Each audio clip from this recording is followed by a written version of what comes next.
From the author of Spinsterella, the strange and unusual romance and spellbound, a darker shade of black comes the legendary Magneto. Pick up the conclusions of the Spinsterella trilogy in paperback and e-readers this Halloween. What do Kim Jong-un, Osama bin Laden, and the followers of ISIL all have in common? They all believe in white supremacy. Now, when I look at the actions and behaviors of all the people in these groups, they show me that they believe in white supremacy more than any religion they say that they're pushing, than any ideal that they're pushing like communism, or any sort of belief system that they say they want to push and promote to the world. Because I notice when I look at their behaviors, everything is all about getting the attention and the approval of this white man or any white person. Because if you look at someone like Kim Jong-un, you look at his behavior, you clearly see that this guy truly believes in white supremacy more, again, than the average black man on the street. Now, your average black man believes in white supremacy, and he understands that white supremacy is aware. But when I look at international white supremacy, a lot of people don't see how people believe in this white supremacy more than any religion out here. When I look at your Kim Jong-un, I see a dictator who truly believes in white supremacy, because everything he does is about getting the attention of some white person. Because I look at his behavior and the behavior of the other people in the North Korean regime, and everything is about getting some white person's attention. And I noticed that when Barack Obama was president, he would say something here and there, but he wasn't as fervent as he was right now, because when he sees this Donald Trump, he sees this white man that he wants to get the attention of. And that's why we've seen this escalation of missile launches and the escalation of rhetoric, because here's a white man, here is God in his presence, and he wants to continue getting his attention. And that's what people don't understand about white supremacy. White supremacy is the belief that white people are superior, white people are better, and that in order for me to have some sort of value, I have to get the attention of this white person. Now, I look at Kim Jong-un's behavior. It looks like he's just trying to get the attention of this white person, because he does not know how to do things for himself. Because if he was so concerned about the state of North Korea, why would he be going on this suicide mission by launching these missiles and then making all of these threats? Because if he was concerned about building his nation, again, he would just be focused on building his nation with those nations who wanted to work with him. And it wouldn't be about hating America or getting the attention of Americans, because when you try to get the attention and the favor of Americans, again, it's all about, it shows how deeply you believe white supremacy and how that culture of white supremacy has been passed down to him from his father and his grandfather, because they believed in white supremacy and they believed in the whole idea of white supremacy, not about building an economy. Because you wouldn't be so focused on white people, you'd just be focused on doing what you need to do, because that's what Castro did in Cuba. He was always focused on building the country and maintaining the country. Yes, he lived a lavish lifestyle at the expense of the people, but he was more concerned about the people, about making money off of the people, not concerned about getting the attention of some white person or the approval of some white person, or playing some game where they were putting the fate of everybody's life in the balance just to get the attention of some white person. Because that's what I see with Kim Jong-un. I see a guy who is deeply driven by white supremacy, and because he's so driven by white supremacy, that's why he keeps escalating the rhetoric. Because when I look at North Korea, it's all about getting that white attention. And the same thing happens with this ISIL. I notice with this ISIL, yes, they're a terrorist group, but they have, as when I look at their behavior, again, they're not about building any sort of Islamic state. It's all about getting the attention of white people. It's all about blowing stuff up with white people and getting their attention. And when I look at the whole concept of terrorism, it's a flawed concept. It's something that beta males would do, because that's what beta males did here in America with the Ku Klux Klan. All they wanted to do was scare people, because they were scared themselves, because only a coward goes out here and terrorizes people. A guy who is serious about going to war, they understand that you're going to war to get resources. And what it really was with this Ku Klux Klan is that these guys were too scared, and the sad part is black people were too scared to fight them back. And they didn't understand that when it comes down to your terrorists, they're just too scared to go to war. And the same thing with this ISIL. They're too scared to go to war and overthrow a government, because they really do not understand how to run a government. So they run out and do these little terror things to try to scare people, to scare up some crumbs off of people's plates and to get attention for themselves.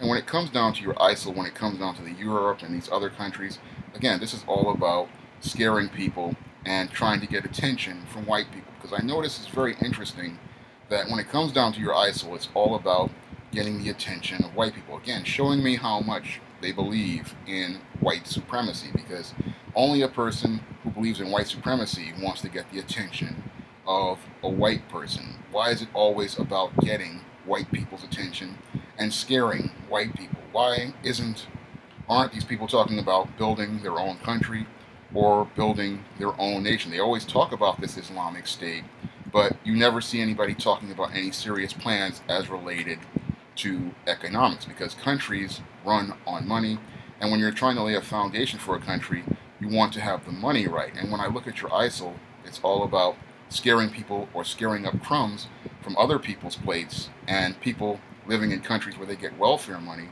but it's never about building up your own economy, because the whole concept of a Islamic State is illogical when you really think about it, because countries, again, do not run on a religion. They don't run on the religion that's in a book. They run on dollars and cents. And even those countries that have large Muslim populations like Egypt, Jordan, Saudi Arabia, Yemen, all these countries, they run on money and they run on resources. So the whole concept that ISIL has is completely illogical, because countries run on money. They do not run on religion. So the whole Islamic State thing, when I think about it, is again a fundamentally flawed argument, and that argument was pretty much proven by your Osama bin Laden. Osama bin Laden had an entire country in Afghanistan that he could have done whatever he wanted. Moreover, he had the support of people like those in the United States who wanted to help him build the so-called Islamic State. And that's why I say that Osama bin Laden, in many ways, was, these pro-blacks out here were always talking about this evil white man, and he had no real economic plan for Afghanistan. That's why the country remained in ruins, and you had all these factions continuing to fight each other, because here was this guy who said, "Oh, I hate America," but when you ask him what was his economic plan for the country, what resources was he planning on exporting, what goods was he planning on exporting, how was he planning on getting people employed, what were his long-term goals for the country, he couldn't answer any of those questions. All he could say was, "America stinks, I hate America," and all that really was, "I hate the white man, and I really want to get the attention of the white man," which is why he planned so many terrorist acts, like the bombing of the Cole and the bombing of those American embassies, because it was all about getting the attention of this white man, and it really wasn't about building a nation, because building a nation is actual hard work, and this is something that your Kim Jong-un doesn't know how to do. And that's why he's so frustrated, because he's living this lavish lifestyle that his grandfather gave him, but he doesn't know how to maintain it, because he doesn't know how to build an economy or build diplomatic partners. He saw his grandfather and his father making threats and thought, that's how I get resources and get my needs met.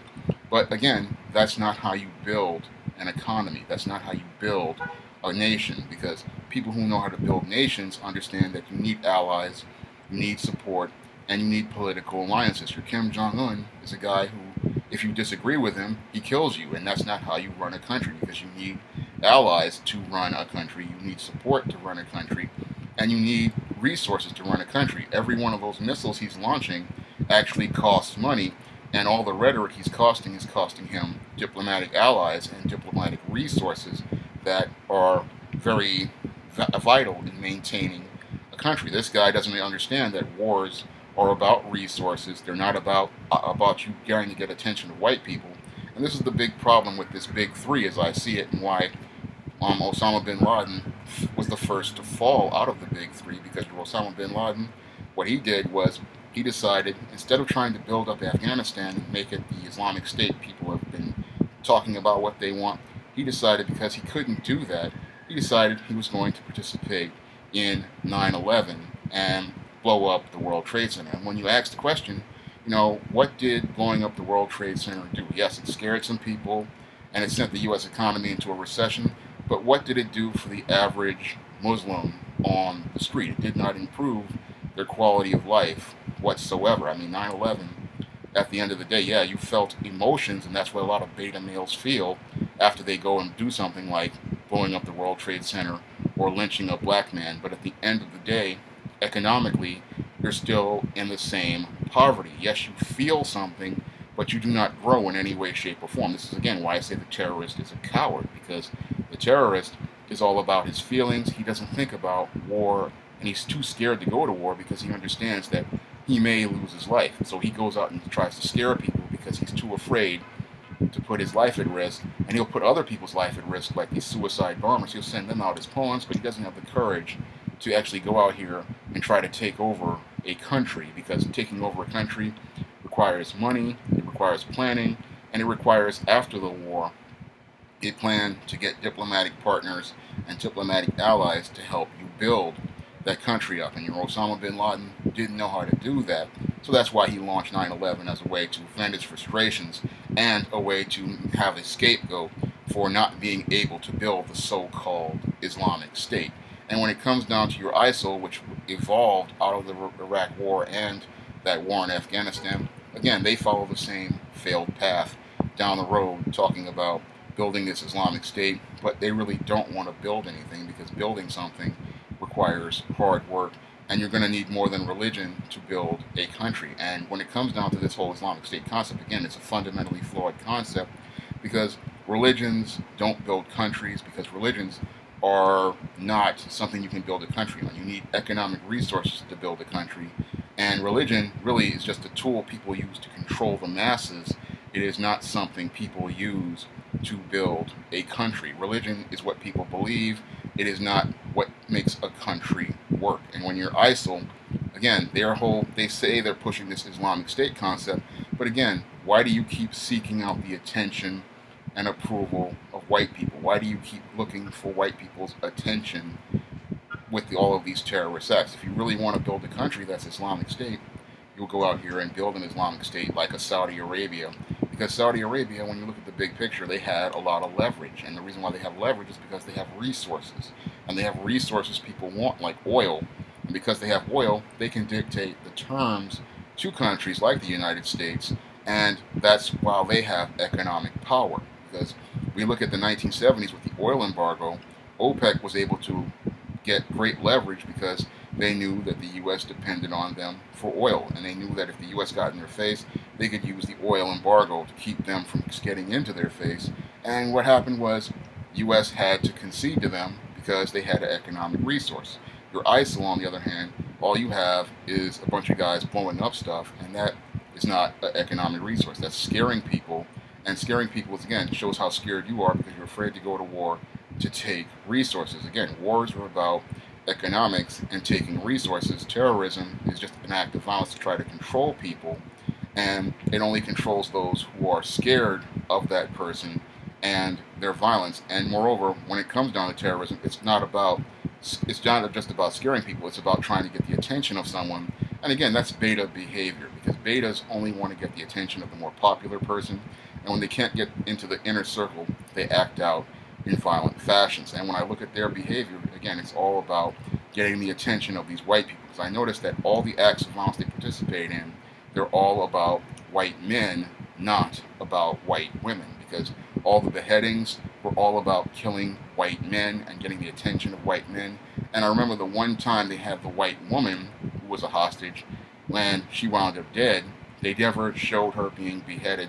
They just said she died someplace else. And again, that showed me the dysfunction in your terrorist mind and how deeply ingrained white supremacy is in the mind of your average terrorist and your ISIL follower, and that they believe in white supremacy more than their ideology. And when I look at your ISIL, again, I see a group that is a prime believer in white supremacy, because again, everything is about getting the attention of white people, and everything is about blowing up stuff in countries with white people. You never see them talking about attacking another Muslim and broadcasting that, because that would run counter to their own message, and it would make people really get angry with them. I remember the one time they beheaded that Jordanian guy, and the Jordanian ruler went out there and he bombed him so badly that they never wanted to bother with him again.